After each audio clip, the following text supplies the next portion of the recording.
Okay, folks, we're at the La Posada Hotel, and quite honestly, even though Janet's grandmother was a Harvey girl who worked at the Harvey houses, we really don't know a lot about this particular Harvey house, although it's supposed to be absolutely beautiful. So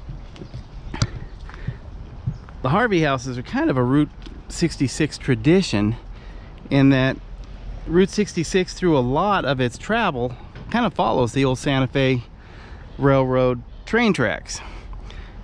And all of the Harvey houses were situated or located right next, they became terminals for the Santa Fe Railroad. So this hotel still has an attachment to the railroad. They also have Amtrak that runs here. But the Harvey girls that worked here were known for their impeccable service. These girls would be ladies of extremely high character who would sign contracts to work for the Harvey Hotel Company or the Harvey House Company. You may live, if you're a young lady, you may live in New York, but when you signed your contract, they may send you out to somewhere like Winslow, Arizona to start your education and work.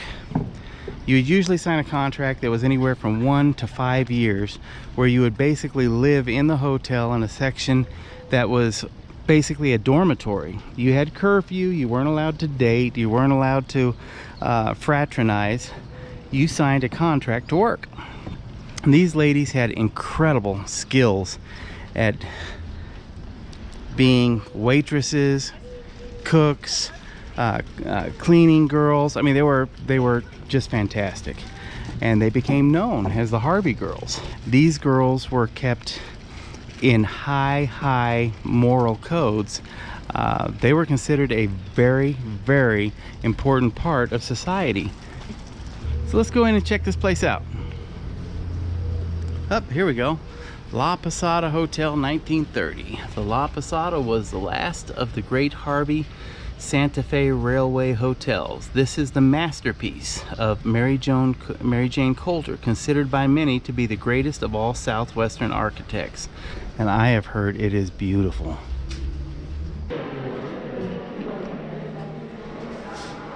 Oh, they've got a trading post inside.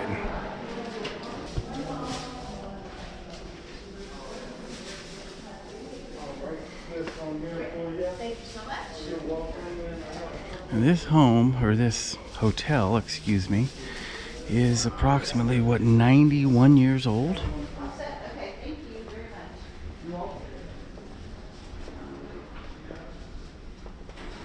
Beautiful. Well, Mary Jane Colton actually worked for Fred Harvey from 1905 to 1950. She designs a bunch of them, and this she's called as her diamond. You know, this was the one that was the exquisite, with the Spanish architecture and a Victorian touch too, I believe. These are beautiful. I've never seen mirrors with tile work around the frames. Those are really nice. Yeah, these are all handmade rugs. Wow. It looks like they start around $1,000 and up. Navajo. They're beautiful. Now it's rumored that this was going to cost like $1 million back then, but ended up with all the furnishings and stuff well over $2 million way back in the 1930s. Yeah, around the time of the Great Depression. Shall we check out the back? Sure.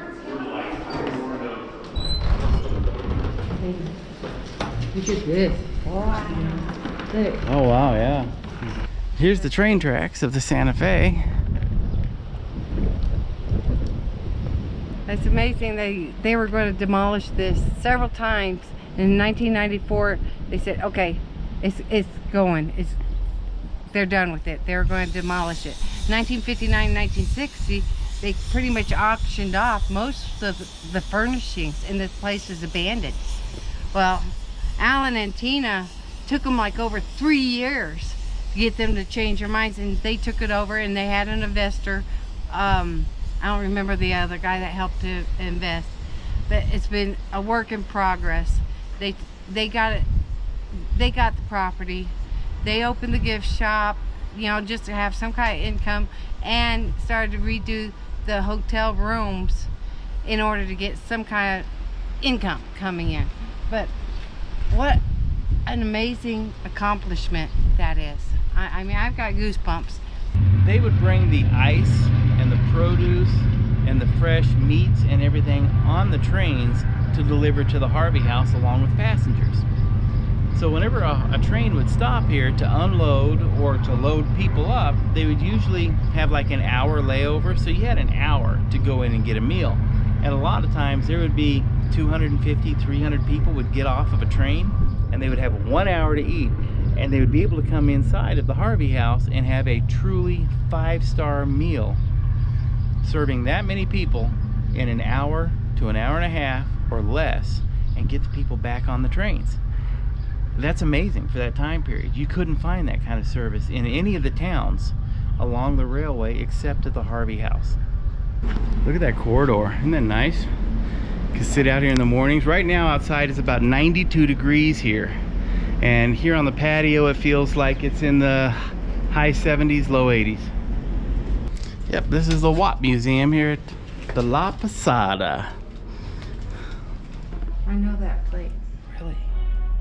My grandmother actually had some of those plates. You know, and I never related that it says Fred Harvey on it, and she had some of those plates, I swear. Here's another scale. This is the second scale we've seen in this town that is similar to this. This wood floor is a scale built into the floor. All right, this beautiful, sexy lady here is called the Stone Catcher. She's got stones all over her. If any of you art experts out there can tell us what this painting means, let us know, because this is weird. You got kids here that look like they're dressed up for Halloween, carrying satchels. You've got a turned over school bus that's on fire. Yeah. And then you got a dead naked body here. You got a dead man here. Yeah, you got a dead guy over here. These little kids doing Ring Around the Rosie or something with these people with these creepy masks on. Do you think it has something to do with Day of the Dead, or I don't know. Oh, here's a... And you've got the cruising dude who's picked up his girlfriend. Or a Lady of the Night. Yeah, and then you've got... She looks like she's got Daisy Dukes. And then you've got a carousel in the middle with balloons. Yeah, like... You got a guy playing a musical instrument and singing in a rowboat, but he's not on water, with a gentleman hurt or asleep in front of him, and what looks like a dead Possum? coyote, or I don't know, maybe, I don't know. Coyote? Possum? I don't know. This is creepy. Yeah, it is. I mean, it's beautiful, but it is creepy. We have made our way back into the La Posada. We're gonna check it out some more now. This place is huge. This is a second museum in here. Nervous breakdown. This piece of artwork done by Mrs. Mion is called A New Year's Eve Party in Purgatory for Suicides. And all of the people in this artwork or painting have either died of strange causes or have committed suicide. Give you an idea, from the front row on the left we have Virginia Woolf, then Jim Morrison, Sylvia Plath, Ernest Hemingway, Liberace's poodle named Ditto, Anne Sexton, Arshile Gorky, Tina Mion, the painter, she's in the light green there. She's still alive. And then George Eastman. Yes, she's the one that's still alive. She's the now. artist. Okay, now in the second row, we've got Jimi Hendrix on the left, Bobby Keelt, and then Marilyn Monroe sitting next to Kurt Cobain, Patrick Ashenfelder, Charlie Parker, the famous jazz musician, Sid Vicious of the Sex Pistols, Diane Arbus, a young girl with a birthday cake, and then Billie Holiday, Judy Garland with a necklace made of pills. Yeah, that's right there. If you can see right over here, I can't do it. Okay. Behind Billie Holiday is Mark Ruthko wearing a cowboy hat. Okay. Oh, it says wearing a cowboy hat is Oh. a Winslow artist, Gordon Pond, who learned he would eventually go blind. Okay. And could not bear to slow fade into darkness. Oh my goodness. So this is a very, very dark painting. This is amazing. But, and you got to figure out who all these other people are behind here. Yeah. Okay. Who would have a mohawk like that behind Marilyn there? See? It's Robert De Niro in Taxi Driver. Oh, well, I'm thinking, okay. I don't know who else it could be. Maybe she's predicting. I don't know. This is strange. But the whole thing is set up like a cocktail party or a wedding party with the table in front of it. Yeah, isn't this something? It's wild. Oh man. All right, you want to take over? Yes. This is the coolest place, you guys. We had no idea that this place would have all this stuff. This is awesome. Mrs. Mion is a wonderful artist, but she has some strange paintings. This one is called Leaving the Emerald City. It depicts Dick Cheney, Donald Rumsfeld, Colin Powell, Condoleezza Rice, and George Bush. George Bush is the straw man. Condoleezza Rice is Dorothy. That's strange. Here we have Nancy Reagan.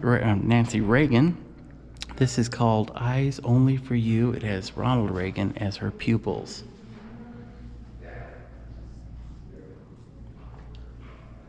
Speculation. She has playing cards in a lot of her artwork. She killed somebody here. Poison. Dead body there. Florence Harding, the Three of Spades.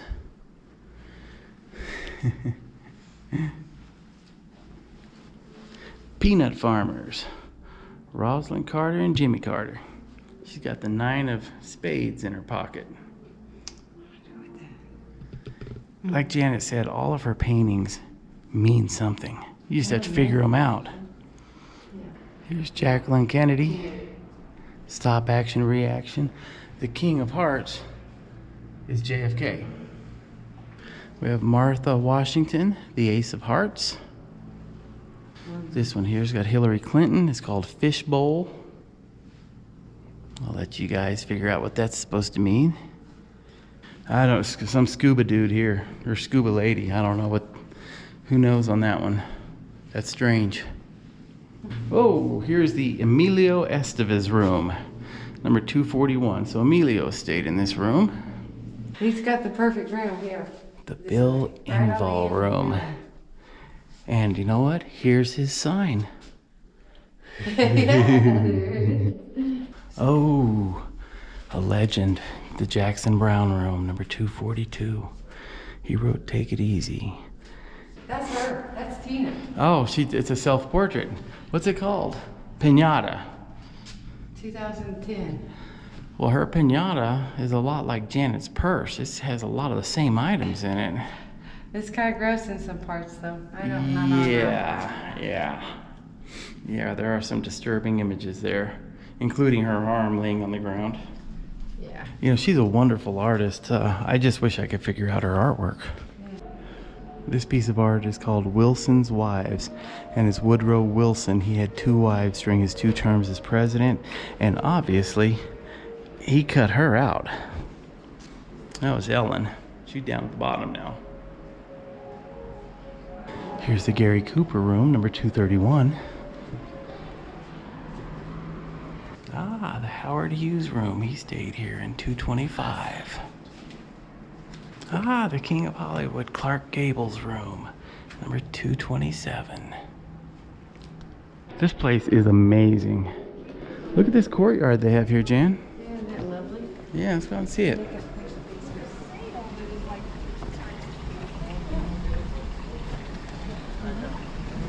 Let's take a look around. Look, they got petrified wood is part of their fountain. Yeah, I saw it.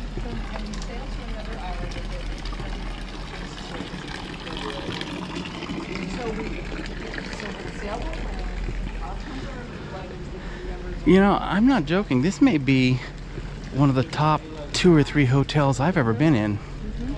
Just everything about it is just beautiful. Look at the old cannon. They have an entire another wing of rooms on this side of the hotel, but there's a sign up here that says attention La Posada Hotel guests only beyond this point, so we're not going to go up there.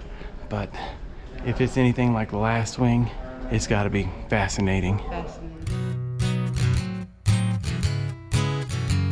Strange RV tours will take you places with Greg and Janet's smiling faces. You might see a crazy flavored soda review or some tips to fix your RV too. So come along, won't you join us, friend, as we discover what's around the bend. Just sit right back in your easy chair. Strange RV Tours is on the air. Strange RV Tours is on the air.